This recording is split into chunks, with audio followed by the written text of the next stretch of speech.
नमस्कार। मीशो नाम तो सुना ही होगा, हो सकता है आपने कभी ना कभी कुछ खरीदा भी हो। तो भारत का यही सबसे बड़ा सोशल कॉमर्स प्लेटफॉर्म अब अपना आईपीओ ला रहा है। आज हम इसी का पूरा विश्लेषण करेंगे और ये जानने की कोशिश करेंगे कि इसमें निवेश करना सही रहेगा या नहीं।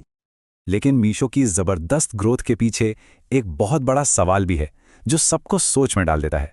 क्या मीशो कभी प्रॉफिट कमा भी पाएगा? चलिए आज इसी सवाल की तह तक जाते हैं। तो सबसे पहले बात करते हैं उन बेसिक नंबर्स की जो किसी भी आईपीओ को समझने के लिए सबसे जरूरी होते हैं। तो देखिए, कंपनी बाजार से करीब करीब 5,500 करोड़ रुपए जुटाने की तैयारी में है।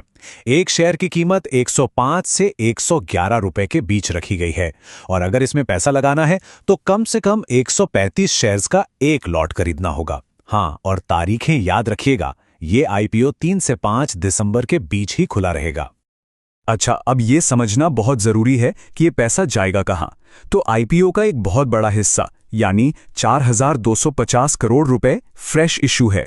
इसका सीधा सा मतलब है कि ये पैसा सीधा कंपनी की तिजोरी में जाएगा, जिससे वो अपने बिजनेस को और बड़ा करने में लगाएगी। बाकी का जो पैसा है वो मौजूदा निवेशक अपनी हिस्सेदारी बेचकर ले रहे हैं। तो एक इन्वेस्टर के तौर पर यह अच्छी बात है कि ज्यादातर पैसा कंपनी के ही काम आ रहा है। चलिए, आईपीओ की डिटेल्स तो हो गई। अब आते हैं असली सवाल पर कि भाई मीशो में ऐसा क्या खास है जो बड़े बड़े निवेशक इसमें पैसा लगाने के लिए इतने उत्सुक हैं। क्या है इसकी ताकतें? मीशो का सबसे बड़ा तुर्ब का इक्का है उसका जीरो कमीशन मॉडल। मतलब ये प्लेटफॉर्म अपने सेलर्स से उनकी बिक्री पर कोई भी कमीशन नहीं लेता और इसी एक वजह से लाखों छोटे छोटे दुकानदार और रीसेलर इसकी तरफ खिंचे चले आते हैं। ये जीरो कमीशन मॉडल तो बस शुरुआत है। मीशो की असली ताकत है छोटे शहरों और कस्बों में, यानी टियर 2 और टियर 3 सिटीज में इसकी जबरदस्त पकड़। इसी वजह से इसका रेवेन्यू रॉकेट की स्पीड से बढ़ रहा है और अब आईपीओ से जो पैसा आएगा ना, उसे कंपनी टेक्नोलॉजी, एआई और लॉजिस्टिक्स में लगाकर अपनी इस बढ़त को और भी मजबूत करने वाली है। लेकिन रुकिए, कहानी इतनी सीधी सादी भी नहीं है। हर कहानी के दो पहलू होते हैं। अब बात करते हैं उन वजहों की जो निवेशकों की रातों की नींद उड़ा सकती हैं। आखिर मीशो के सामने चुनौतियां क्या हैं? अब जरा इस चार्ट को ध्यान से देखिए। एक तरफ ये जो रेवेन्यू का ग्राफ है वो तेजी से ऊपर जा रहा है, ये तो बहुत अच्छी बात है।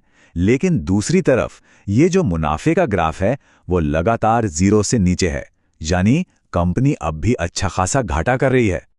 और कंपनी के इस घाटे की एक सबसे बड़ी वजह है ये नंबर 75%।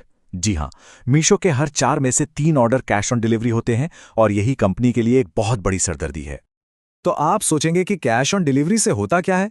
असल में इससे प्रोडक्ट रिटर्न होने के चांस बढ़ जाते हैं और लॉजिस्टिक्स का खर्चा भी बढ़ जाता है, जो सीधे सीधे कंपनी के मुनाफे को कम करता है। ऊपर से कंपनी पहले से ही घाटे में है और Amazon, फ्लिपकार्ट जैसे बड़े प्लेयर्स से इसका सीधा मुकाबला है। ऐसे में यह सवाल उठना लाजमी है कि क्या कंपनी की मौजूदा वैल्यूएशन कुछ ज्यादा तो नहीं है? तो इन सभी मजबूतियों और कमजोरियों को तौलने के बाद हमारा फाइनल फैसला क्या है? क्या करना चाहिए? हमारा निष्कर्ष है सावधानी के साथ पॉजिटिव। मतलब अगर अप्लाई करना है तो सिर्फ लिस्टिंग गेन्स के लिए करें। तो हम इस नतीजे पर क्यों पहुंचे? देखिए, शॉर्ट टर्म की बात करें तो लिस्टिंग के दिन फायदा मिलने की अच्छी खासी उम्मीद है, क्योंकि मार्केट में इसका बहुत बज़ है, ग्रोथ स्टोरी शानदार है और ये अपने सेगमेंट का लीडर भी है। लेकिन अगर आप लंबी रेस का घोड़ा ढूंढ रहे हैं तो अभी तक प्रॉफिट ना कमा पाना, महंगी वैल्यूएशन और कैश ऑन डिलीवरी जैसी बड़ी समस्याएं आपको दोबारा सोचने पर मजबूर कर देंगी।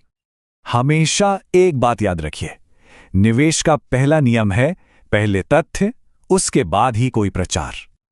और अगर आप इन सभी आंकड़ों के और भी गहराई में जाना चाहते हैं तो हमने मीशो के डीआरएचपी की एक पूरी समरी तैयार की है।